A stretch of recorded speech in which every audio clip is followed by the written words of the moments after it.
If poor people were lazy, America would have collapsed a long time ago. If you're loyal to any type of perfume, skincare, makeup, make sure you know where your product is coming from, because these tariffs are going to affect that. All right, so about 2 weeks from now, the flow of products from China will stop reaching America. America is about to learn how good we actually used to have it. Things are going very, very badly for Donald Trump right now. He is in big trouble and things are getting worse. Republicans are starting to panic. He is politically on the ropes. He is making an absolute disaster of everything he touches. So everyone's asking why the Trump administration hasn't been able to get any deals done. It's China's responsibility to de-escalate trade war. That hits the nail on the head. US is the hammer, the rest of the world is the nail. Ladies and gentlemen, if you think the tariffs have not started, you are incorrect. The 145% against China is in place. China's tariffs against the United States of 125 is in place. Small businesses, if you go down TikTok, are telling about how they can't afford to get their item from China because they got to pay for it when the ship gets to the dock. And so they're not ordering, they're laying off employees. Please do a little research. China sent empty containers to the port. Look up the port of entry into the United States. Look for a map. You'll see absolutely no ships coming in. They're doing this because they're not capitulating to the United States. We are going to have empty shelves starting in a few weeks. Walmart and a bunch of CEOs went to the White House to tell Trump this, to raise the panic button. And still, no deal. Do you know why? Because China is a country of honor where you don't talk to them like a piece of crap. They've been around for 5,000 years. We've been around for 248. And I will remind you, a lot of people don't realize this. For many years, we had the NAFTA Trading Act. Trump came into office 2018 and worked to sign a new deal that took over in 2020. This is the name of the deal. So when he tells you we've been getting ripped off, he's the one that signed the tariff treaty that we have had. This is the name of it. It's all lies, everyone. It's all smoke and mirrors and lies. If you elect a felon, you're going to get felon behavior. If you elect a criminal, you're going to get criminal behavior. If you elect a racist and a bigot, you're going to get racist and bigot behavior. A bully, you're going to get a bully. And everybody around the world is not capitulating to him. They are just working together and icing out the USA. We are losing trillions every single day because of Donald Trump. 915,000 people have already stopped coming to the USA. Just in the last 2 months, they have canceled their travel plans. Farmers have lost contracts. We have been canceled on hog farmers, soybean, corn. We're losing trillions of dollars every day because of Donald J. Trump. You still got MAG on here bragging, thinking that China is capitulating. They won't pick up the phone. They won't pick up the phone for Donald Trump, okay? All you got to do is listen to his news conferences. We are in trouble. We are going to have empty shelves. Call your representatives. All right, so about 2 weeks from now, the flow of products from China will stop reaching America. So we got about 2 weeks before supply stops. It sounds like the retailers have about 6 to 8 weeks, we'll call it 8 weeks, of supply in their warehouse. And 2 weeks from now, when supply stops coming, they're going to start drawing down on their 8 weeks of supply. So 2 weeks plus 8 weeks is 10 weeks. In 10 weeks, unless something changes, the shelves are going to start to get empty. All right, y'all. I guess it's time now to start facing the consequences of these tariffs. Yeah, we were going back and forth on this, but now all the ports are empty. Nothing is coming in, and they're predicting that the shelves are gonna be empty like real soon. Yeah, this summertime we might look for food and we can find it. So buckle up. That's what's coming. Because all the ports are empty. And they're saying that the scheduled plans for the ships to come in might be the next month or something. And yeah, these tariff wars are gonna hit hard. Believe it or not, all the ports are empty now. And that's where we get our stuff from. So buckle up. America is about to learn how good we actually used to have it. The ports are empty. Food isn't coming in. Goods are not coming in. Everyone who works in the shipping industry is saying we are about to face a crisis much bigger than the empty shelves during COVID. We have felt entitled in this country to freedom, to democracy, to human rights, to unlimited food and crap to buy. We got lazy and we did nothing to maintain those freedoms and those rights. We assumed that other people would do it.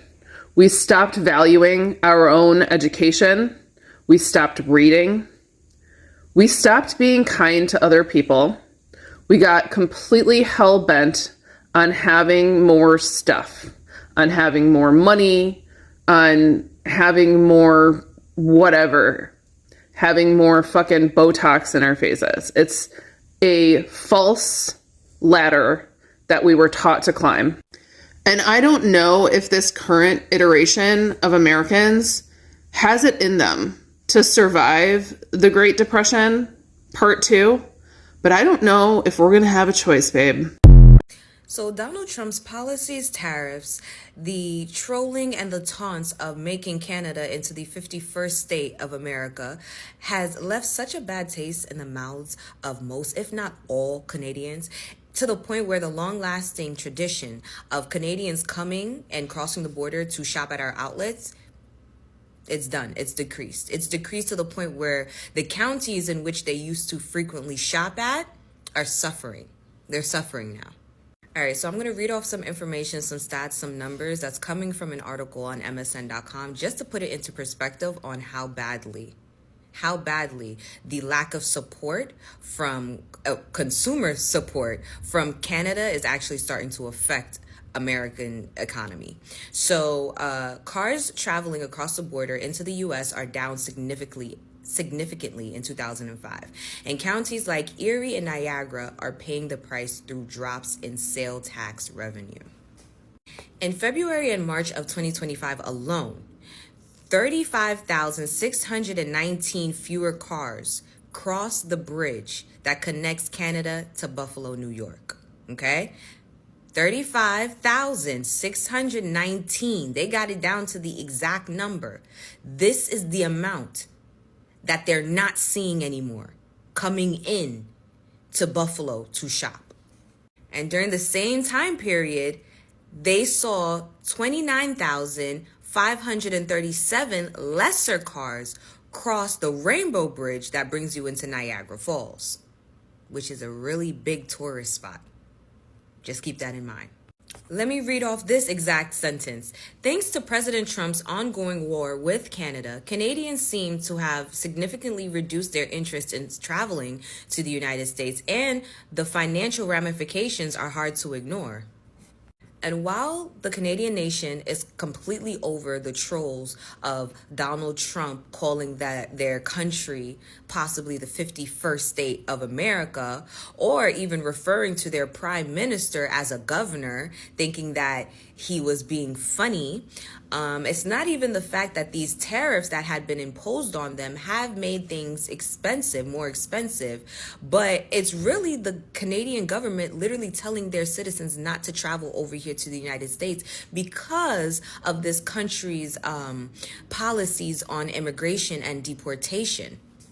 The Canadian government recently issued a warning to citizens urging travelers to expect additional scrutiny when crossing the border, while stating that the American border officials have the authority to search electronic devices without justification. These electronic devices reportedly includes laptops, tablets, mobile phones, and the refusal, right, could cause the device to be seized and travel to be delayed and entry to be denied.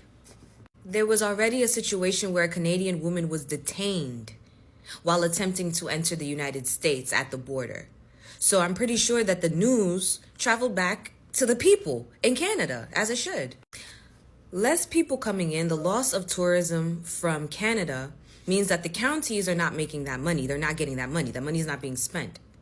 If the money is not being spent in the county, that means the county is not getting it. That also means that the government is not getting, okay? It's not just the people, but the government is not getting it. They're losing money. You follow me?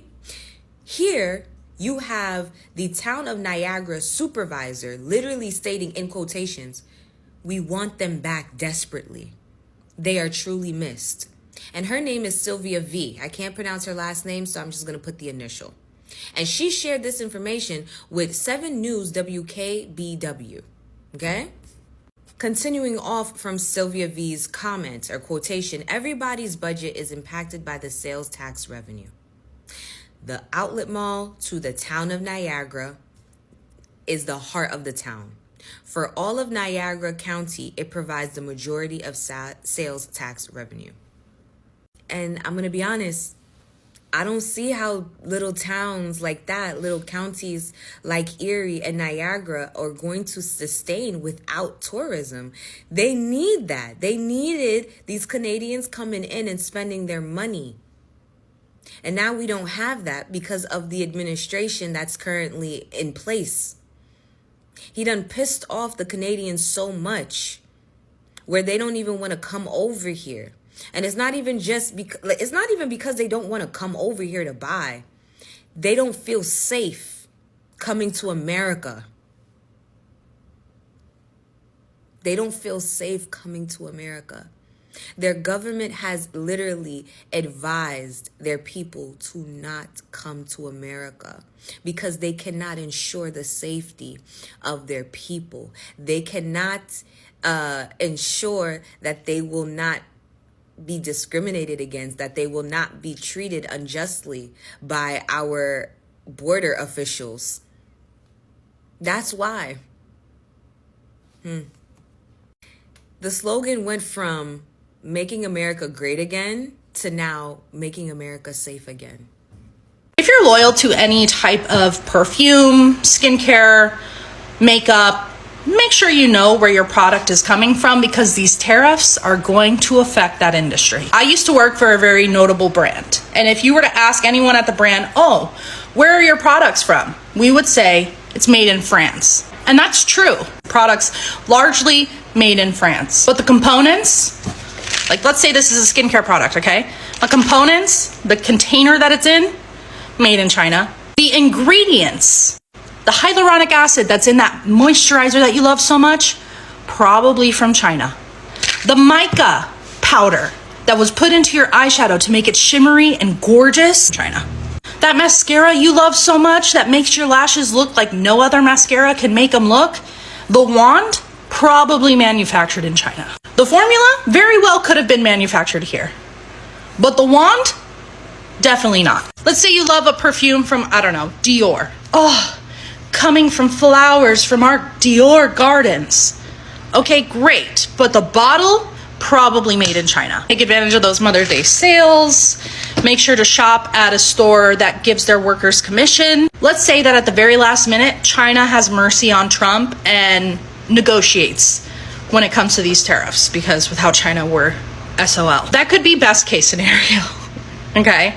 Then the worst thing that would happen from being overly prepared for these tariffs is that you're not going to have to repurchase your product until Christmas time when there's gift sets.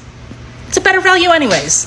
You asked me why I'm not talking about what Trump is doing with the immigration and the judges? Fair question. Let's talk about it seriously, because this isn't a left or a right. It's about the Constitution. It's about who we are supposed to be as a country. First, due process matters, not just for Americans, not just for people who we like. It matters for everyone under our law. Due process is the idea that the government can't take your freedom, your family, or your life without giving you a real chance to fight back. It's not just a tradition, it's a constitutional guarantee. It's what separates a democracy from a dictatorship. When we start skipping it, when we start rushing to punish or deport people who just because it's faster, we aren't protecting America. We're destroying the very thing that makes it worth defending. Now, what's under Trump's immigration plan right now?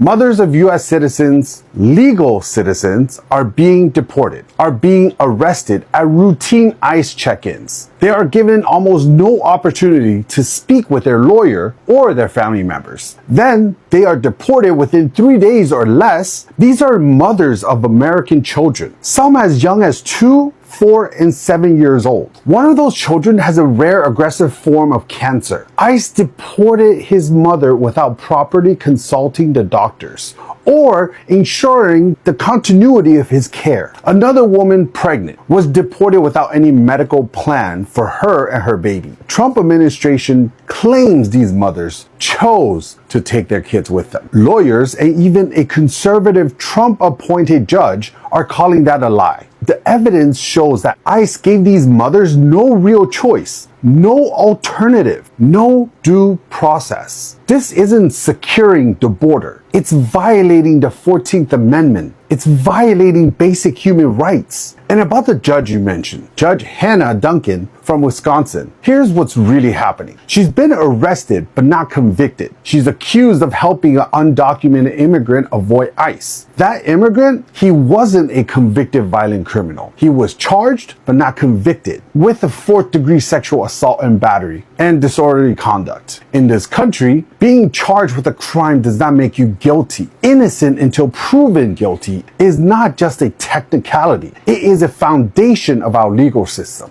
If you throw that away because you're angry or scared, you're opening the door to abuse against everyone, against citizens, against immigrants, against anyone the government decides it doesn't like that day. Judge Duncan, in my view, was standing up for the process, not covering up for a crime. She understood that until someone is convicted, they still have the rights. If we don't protect those rights, then none of us are safe. Just like the US citizen children I just talked about. Without due process, even they were treated like they didn't matter. Without due process, it doesn't matter if you were born here, lived here your whole life, or served your community. You can still be swept away like trash. This is not about defending one judge. It's not about defending one immigrant. It's about defending the system that protects all of us. The second we start believing that skipping legal rights is getting tough or being strong, we have already lost what made America different from the dictatorships we claim to oppose. Real strength is sticking to the law even when it's hard. Real patriotism is protecting the Constitution when it would be easier to throw it away. So yes, I'm going to be critical of Trump immigration policies. Not because I hate conservatives, not because I'm liberal, but because if you destroy due process for some, you destroy for everyone. And once that's gone, it's only a matter of time before it's you or your family standing in front of a government that doesn't have to listen to you either. It's funny how America always brags about being a nation of immigrants until it's time to find a scapegoat. Your grandparents and mine, they weren't billionaires. They came here broke. I know mine came here. They were forced here. They didn't even get a choice to immigrate here. And even if your people did get a chance to immigrate here, they weren't rich. They worked the jobs that nobody else wanted, or they were forced to work the jobs that nobody else wanted. And now that same system that used our ancestors' labor turn around and blame the descendants for the condition of the economy right now. Nah, see, the problem is not immigrants. The problem is greedy corporations and a government that forgot which people it's supposed to serve. These people sold us the dream, and now they blame the people who built it. If you know history better than they want you to, comment facts and make sure you share this before they rewrite history again. They don't call it slavery anymore, but it still looks the same. Are you working 3 jobs just to avoid Wi-Fi? Spending half your paycheck just to rent a 1-bedroom apartment? Getting hit with 2 medical bills you could never pay off in 2 lifetimes? That ain't freedom. It's wage slavery, dressed up in a flag with barely enough gas to afford to go to work. And the worst part is, you're supposed to thank them for all of this suffering. And you're supposed to be grateful for the crumbs that they let you sweep off the table. That's the hustle that they sold us. That's that American dream. But guess what? More and more people are starting to wake up to what's happening right now. And the funny thing is, once you see it, you can't unsee it. No matter what anybody says, once you see the game and you peep it, you can no longer act like you don't know what's happening. If you feel trapped, comment trap in the comments below. But understand, you're not crazy. It's the system that's crazy. Do you know how to make America great again? Work. I'm not talking about people who are like putting in the hours and or saying like Americans don't work. It's that we don't promote people who actually do work. Like if you ever work with like Chinese suppliers or any other companies, or even just a lot of the, I would say, first generation Chinese immigrants who work in the US, the working culture is different. Like they just work. They don't have meetings after meetings and talk about this and that. It's like they're just like, when am I going to work and deliver stuff? Like that's the culture. It's the farmers, workers culture. Like we got to work on the farm. I don't want to talk about it. We'll get to work. In fact, it's so extreme. I'll give you an example, like construction. Okay. If you ever been on a highway, you see a bunch of construction going on in US or Canada, nobody's really working. Like there's like 7 people standing there and 1 person like drilling something. Like that just shows, like, you know what I'm talking about. You work in construction, you know what I'm talking about.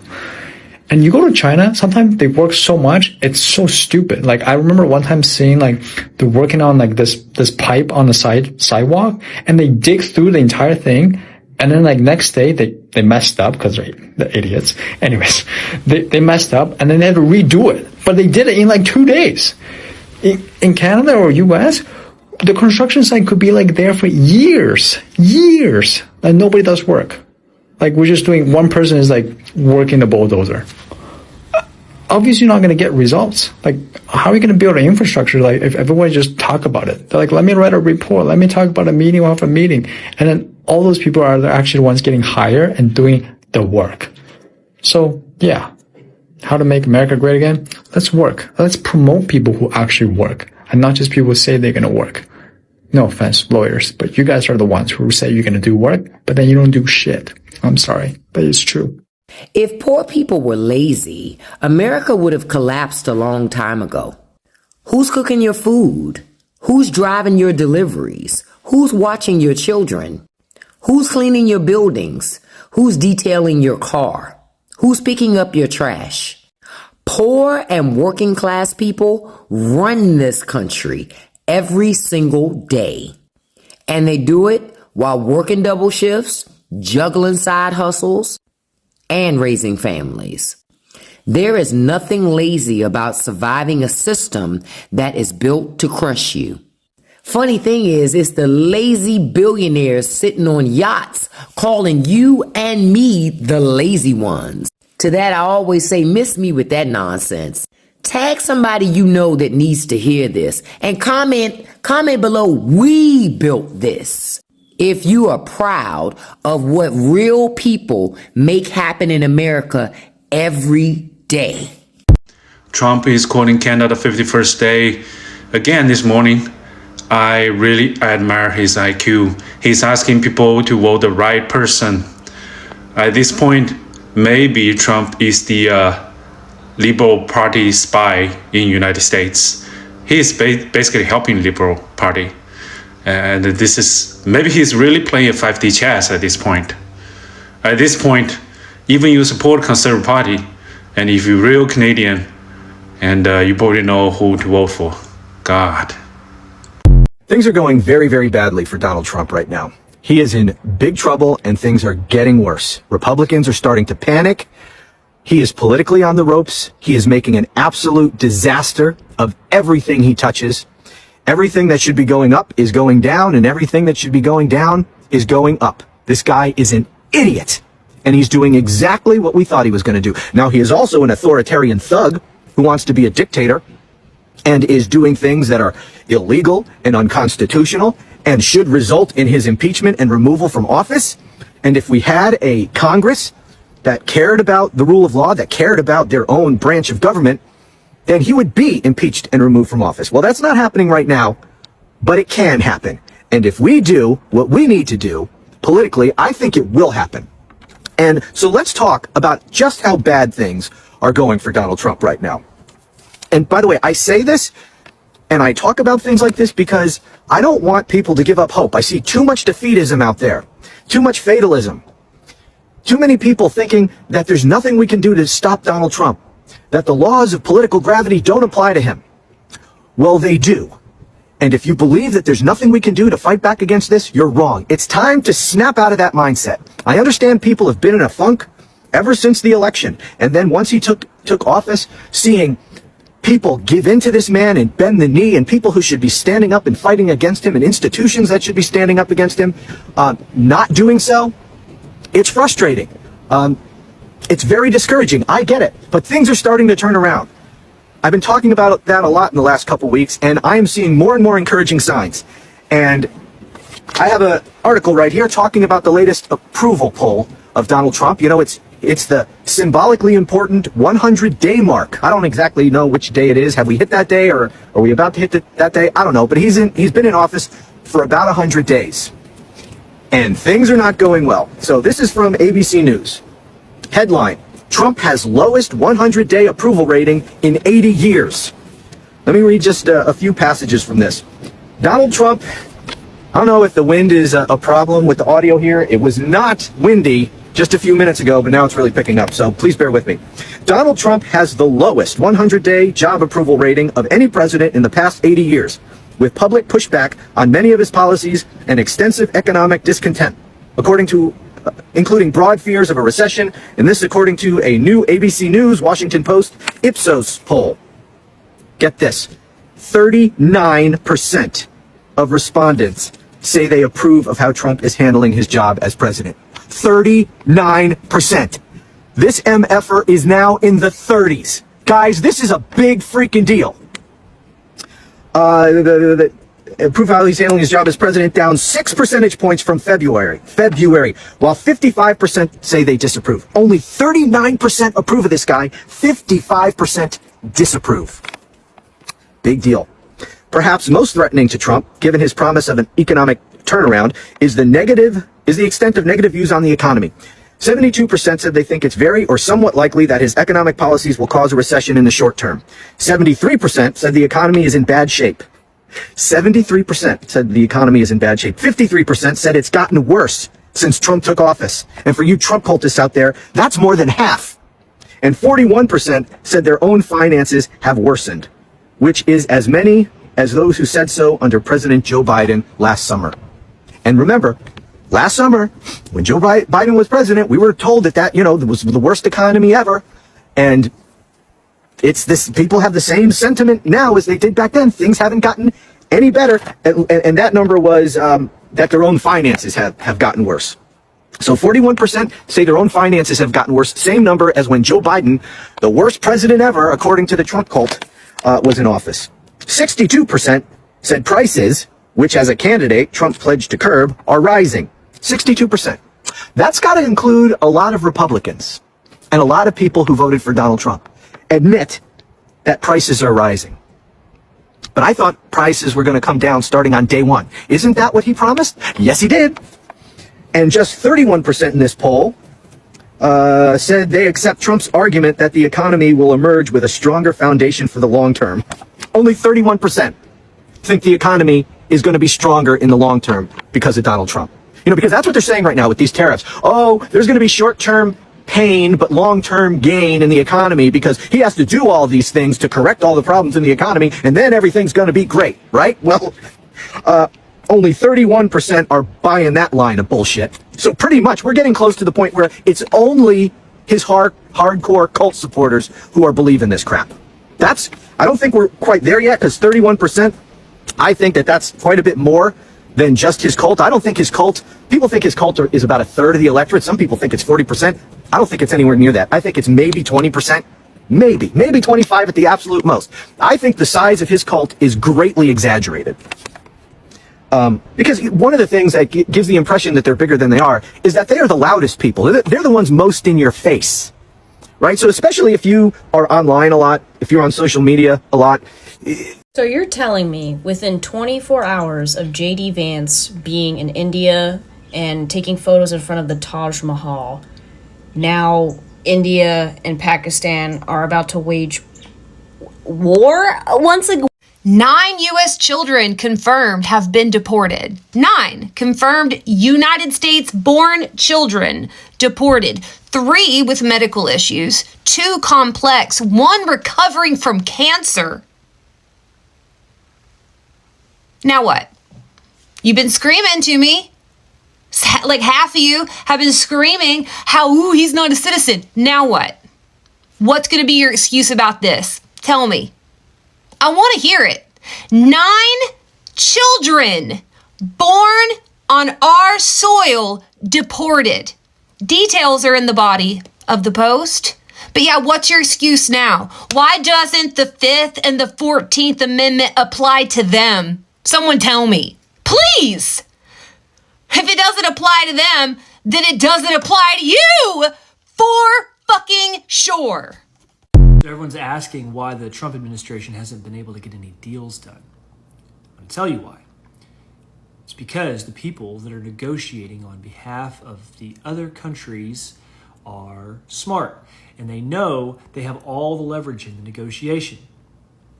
In 10 weeks, when the shelves in America start to dry up, Trump is going to have a major political problem on his hands. Now, the countries that provide the products that go on those shelves can last a lot longer than 10 weeks without selling their products to America. They have other buyers, right? Trump has to get a deal done before the other countries have to get a deal done. Therefore, the other countries have all the leverage. All right, guys, this is what's happening. Americans are not here, but other countries are. So, in effect, other countries buying Chinese products, bringing it to their country, repackaging it, selling it to the U.S. market, and they're the ones that are taking advantage of this, what's going on in the global trade market right now. So be smart, be wise, figure this out. If you're going to survive the next 4 years, 8 years of the global economy, you need to know how to move and shake. You understand me? You're a small businessman doing $50 million a year or less in revenue, you need to figure this out. Because the big boys, they might feel it some, but they have margin. You don't have the margins. I don't have the margins. It's time to figure this out. I'll help you.